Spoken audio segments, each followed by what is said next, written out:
is Mark Chaplain from St Andrews, and Mark is going to tell us about a virtual solid tumour as a foundation for an oncological digital twin. Thank you, Mark. Okay, thank you very much. Thanks for the invite. Lovely to be here again. It's always nice to be here in I&I in Cambridge. At this point I realise I'm getting a bit old. You'll see that in a minute. Scheduling, not tumour scheduling, not chemotherapy scheduling, talk scheduling.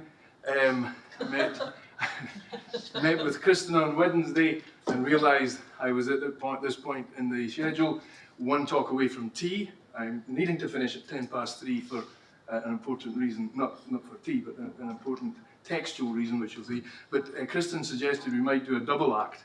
So this is homage to a double act, for those of you of a certain age. So who's on first and Swanson is on last, and that's the end of the comedy sketch.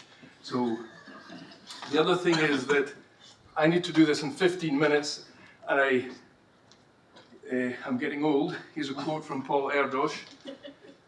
It's from a very nice website in St Andrews called Mac Tutor, which has a whole lot of really good data on biographies of mathematicians. Paul Erdos said, if you're getting old, you forget things, and depending on where your zip is, this could be quite critical. So, but depending on, if you read your emails, you would have realized that you only have 15 minutes to give a talk, and so I could have saved myself a lot of time, and I made myself far too many slides because I just assumed it would be a 30 or 40 minute talk. That was my own silly old fault. So I needed to delete a lot of slides, and I'm still probably going to have to rush through some. Anyway, here we go. Virtual tumour. What would we need to put together a virtual tumour? Well, something based around these hallmarks, whether they are not the only hallmarks or whether you could add more hallmarks or whatever, but this is a pretty good starting point. There are intracellular things happening, there are cellular things happening, and then there are things that connect you to the tissue and beyond. So all the intracellular things, interacting with the environment, you've got angiogenesis, you've got invasion, and then metastatic spread. So can we put together something that is a virtual tumour thing that then could become a digital twin with a bit of updating and naming things? Let's see. So let's start with a solid tumour and how it grows. You've got avascular growth, a diffusion limited growth, and so it'll stop at a few millimeters in diameter, about 1 million cells with a nice internal architecture, proliferating rim, quiescent interior, a quiescent sandwich, and then a necrotic core in the center. So if you're in a maths department, of course, your colleagues like you to do mathsy things with differential equations, but for practical reasons, I don't think that's appropriate. And so to develop a digital twin, I think you really need to go for an individual-based model. And we've seen lots of nice examples of that in these past 2 days. So that's what we're going to do. Look for an individual-based and force-based models, because I think biomechanical interactions are really important. If you go for a cellular automata, you can get nice qualitative results from these things. But if you go for a force-based model, that gives you an opportunity to include biomechanical effects, not just between cells, but between cells and the tissue extracellular matrix. So if you argue on time scales, force is mass times acceleration, you can throw away the acceleration, you're just left with some viscous drag force in your cells or your system, and so you've just got a large system of ODEs between all your individual things in your system, and it's now just a big computational problem. So you can model cells as elastic spheres. This has been done for a long time. This framework was based on Drasdo's lovely approach. He was one of the pioneers in this area, and I've known Dirk for a long time. This is why we adopted his approach. But I am model agnostic in that sense. I'm not pushing this model, and there are very good alternative models out there, and we've seen a great one from Paul and from Luciana. So you need to use the best model for the system you're modeling, and that may mean changing from your favorite pet model to something that's actually better than your favorite pet model, which you should admit, I think. So there's some cell repulsion, cell adhesion. This is what you can write down from a theoretical point of view. That's the potential between two cells that are close to each other. That's a repulsion force. You can put in an adhesion force, which up until I had a smart PhD, Sandy and I had a smart PhD student called Ignacio Ramos-Conde. That was a constant. And then from that potential, you can calculate the forces between the individual cells that are interacting with each other. Ignacio then developed one of the first ever genuine multi-scale models by looking at the actual cell-cell adhesion, and that involves E-cadherin and beta-catenin.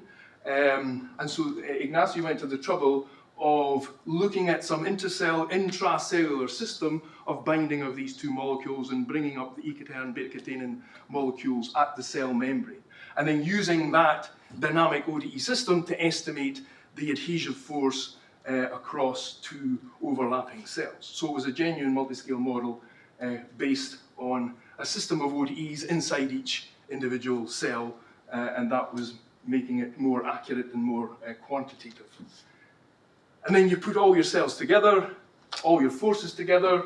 You can have external forces like, things like chemotaxis and haptotaxis can just be interpreted as external forces. So you can do all the things with this individual-based model that you can do with your PDEs and your phenomenological, writing down your parabolic, hyperbolic equations. You can do everything with this individual-based approach. So what can we do?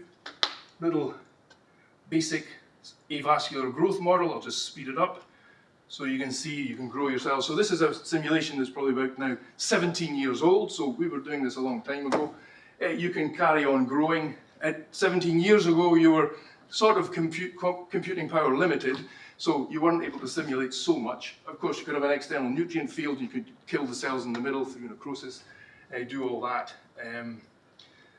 The other thing you can do, which Ignacio did, create an epithelial sheet and perturb the adhesion between two cells. And so this is an adhesive pattern that is pervading through the epithelial sheet, really nice. So that's because of the E-cadherin beta-catenin dynamics. Once you perturb one cell, you perturb the internal E-cadherin beta-catenin concentration in the others, and that has a cascading effect. So this is, as I say, an adhesion pattern evolution inside an epithelial sheet, and you can see little holes appearing there because the bonds are broken. And that may be the beginning of some EMT, again, a proto-model some time ago, which you can see here in a bit more detail. If you let the simulation run, the adhesion breaks down, and so you can get these cells breaking off from your epithelial sheet into some putative extracellular matrix, some EMT basic model. You can also look at metastatic spread in a very focused, force-based way. This is a green cylinder, like a blood vessel. This is a little cancer cell that's invading. It interacts with the blood vessel, and then there's some dynamics across the membranes and disturbing the cadherins and beta-catenins. And in this case, you can see that the interactions were such that the bonds were broken sufficiently. This was all done very well parameterized over the correct time scale with the correct forces. And so you can see this little cancer cell has squeezed and intravasated into the blood vessel, and then would be taken into the main circulatory system, and then you'd have to do a bit more modeling for the metastatic spread. So that was just growth and interaction between cells. Next, you would want to put in some matrix or some extracellular components. We did this some time ago, 12 years ago, with a very good, another excellent student, Daniela Schluter, and she modeled extracellular matrix like collagen fibers as rigid rods, and then the cells will interact with the rods and pull the rods and reorient the rods, and then use the rods as mechanisms to crawl by and invade. So you can use the individual cells interacting with matrix fibers and reorienting the matrix fibers and allowing that to actively pull you through and migrate or putatively invade. So 12 years ago we had this framework, individual-based model, force-based model, division, growth, necrotic cores, proliferating rims, putative invasion, interacting with extracellular matrix, modeled as little cylindrical, solid cylinder fibers, and that was a reasonable point to be at. Of course, not everything happens in in vitro. You can match this to nice in vitro data in 2D. Of course, everything in vivo is in 3D. So you can push that to the next level with a bit more computational power and a bit more scratching of your head, because when you interact with matrix fibers in 3D, it's actually non-trivial to model. But we published a paper a few years ago where we had this force-based, individual-based model embedded within a 3D fiber network. We explored some things like fiber orientation, anisotropic alignment of fibers, isotropic alignment of fibers, and how that influenced the spread of your individual cells. So that's now a 3D version of this individual-based model with a bit more computing power. You can put in some static blood vessels. You can release oxygen from those blood vessels. So now we've got a 3D force-based individual model with some oxygen. There's no real interaction with the vasculature there other than it's a source of oxygen, and that is allowing the tumour cells to grow and divide more rapidly. Potentially they could get inside these vessels with some intravasation, as we previously showed.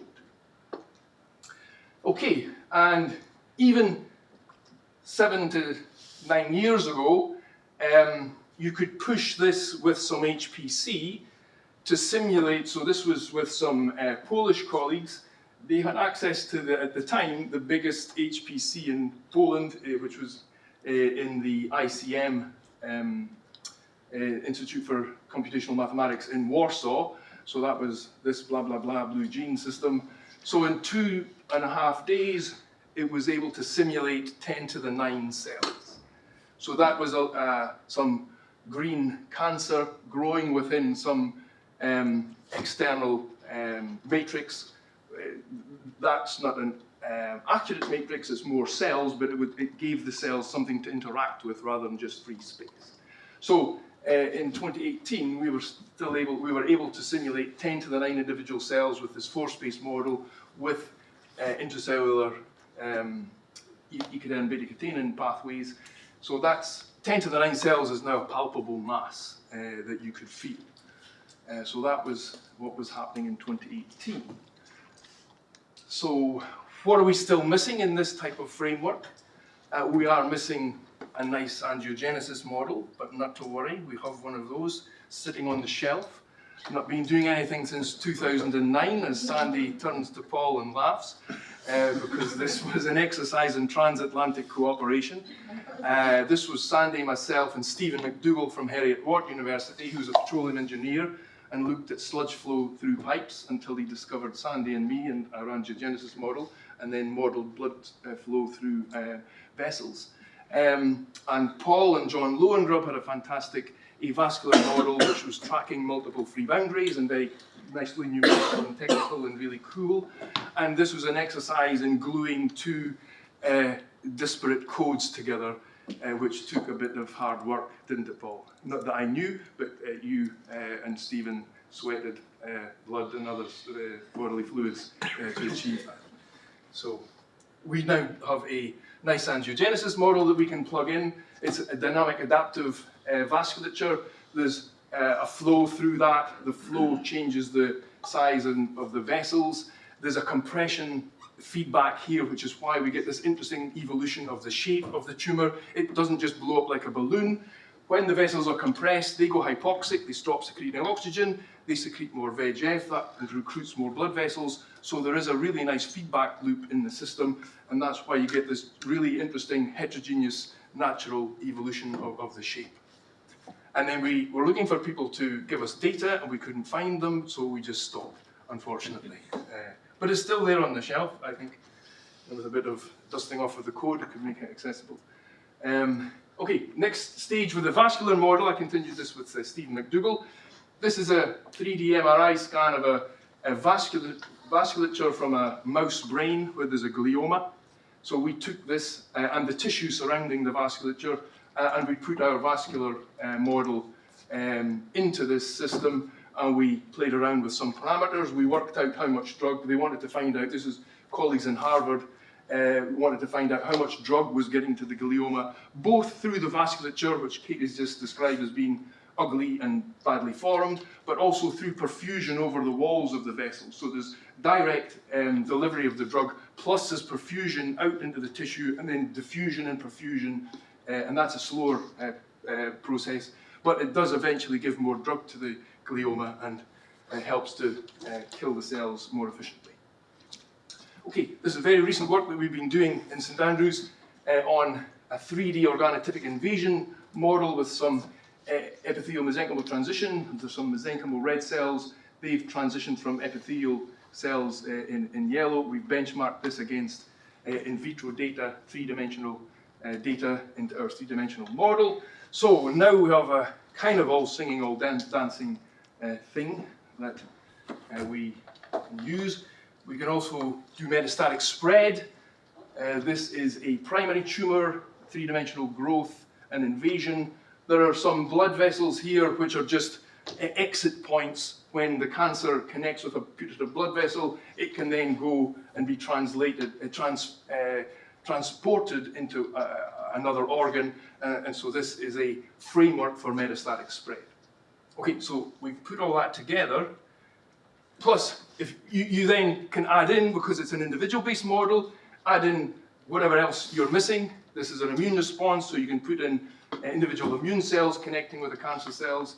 So now we've got potential immunotherapy treatment, we've got a vasculature, we've got chemotherapy, delivery, radiotherapy treatment, as Jibin described very nicely this morning. So we do have a very nice framework. To do the metastatic spread correctly, we're just at the moment lifting cells from one grid into the other. We probably need to connect with some. If you're going to the trouble of making a virtual tumor in a virtual patient, you should probably stick in some, main blood system. But as Lord Kelvin said, well, that's just plumbing. So if you put in some plumbing to our virtual tumor, then you would have a virtual tumor connected to the vascular system, which gives you access to a metastatic spread model as well. Okay, so we're at this point in time, I think, metaphorically. We've been to IKEA, we've bought the kit, and now we just need to put it all together. And we're just hoping that all the screws and things are there, there's nothing missing. And if we could do that in the coming months, years, we could put together some very nice bit of furniture, metaphorically speaking. And I think it is possible and feasible. Computing is now at an exascale size, speed, which is a bit scary. A lot of things happening per second.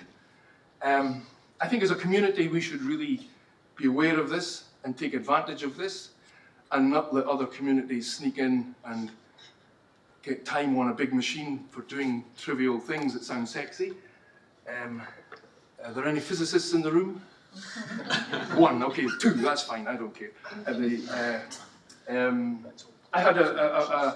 I was at a seminar recently in St Andrews. We have a solar physics group, and they'd invited a colleague from physics who was describing galaxy formation. And as soon as you say that, everybody thinks it's sexy. It's the beginning of the universe. More or less, these physicists have the mind of God, and it's amazing.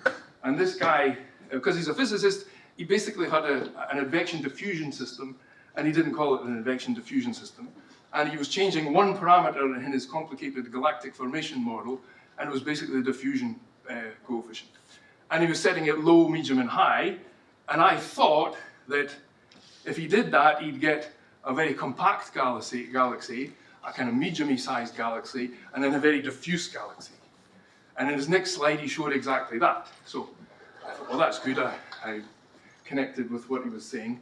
But then he said he'd done this by using 9 months of the university's HPC, which sounded to me as just rather extravagant use of a computing facility that he didn't really need. He could have done it on the back of an envelope and just asked ChatGPT to make him some nice galactic pictures. So anyway, I think as a community we should be making better use, putting exascale computing to curing patients. So this is the high-level summary. A digital twin, a virtual solid tumour. I think we go for an individual-based, force-based model. It's naturally multi-scale, and it's modular. You can stick in things you want or have forgotten or need. You can put in treatment. And if we have HPC, then I think we're in business. We really are as close as we want to be to a virtual solid tumour, digital twin, whatever we want to call it, if we can pool resources, work together, and we would have something that is genuinely digital twin, the predictive, patient-informed data, feeding back, making predictions based around this framework. Okay, so this work goes back a long way. We just need to pull it all together, and so a whole bunch of smart, young, not so young people now, but I've worked with over the years. I'd like to thank them all, and that's just a little over, but I'd like to finish with a nice quote from a local lad 100 years ago, Rupert Brooke, who was here at King's College, and this is the last line of his lovely poem, The Old Vicarage in Grantchester, and I don't know if there's any honey, but I know there is tea outside waiting for us, so thank you very much for your attention, and enjoy Kristen's talk when it comes. Thank you. Are you able for a question? Absolutely. Does anyone have a question? On the HPC side, it seems to me that your models would run faster on GPUs. Have you explored that?